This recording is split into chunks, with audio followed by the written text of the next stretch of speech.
I want to demonstrate how to mask one image with another image. So what we're going to do is we're going to take this image here of this dining room table and we're going to add a chair to it.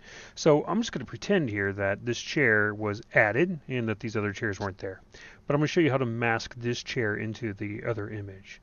So for example, I'm going to take this image here. I'm going to hold down my Alt or my Option key on a Mac and click this. This will add a mask. Notice that hid that chair. So that chair doesn't exist anymore. But what we can do is we can use this mask tool. We're going to click right here on the mask, which is right here now. We're going to select a brush. I'm using a fuzzy brush. And I'm just going to paint this white onto this mask. Now white on a mask reveals the image below it. You can see I've painted in the chair, I've painted in the shadow. Now if I wanted to get rid of something on this picture, I could just switch this to black and I can get rid of it. Again, I'm painting on the mask, not on the layer.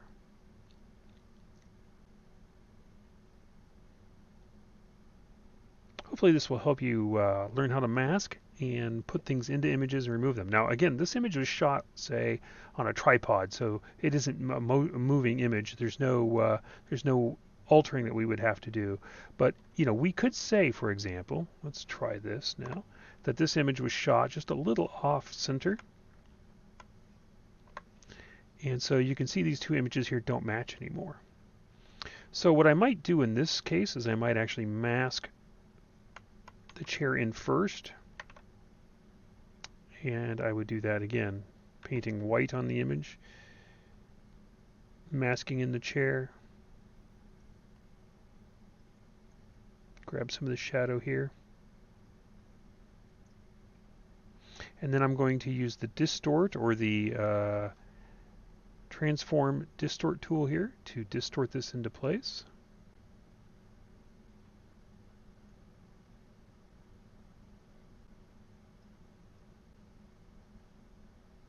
And there's other tools you might rather use than this one, but this one's pretty good.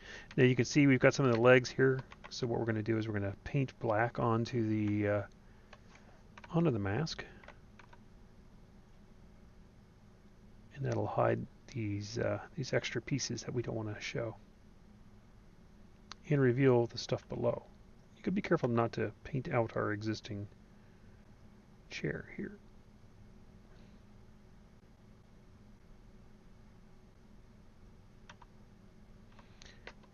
Now, obviously, there's a lot more cleanup that we might want to do on this image, but that's just a quick example of how you would do this.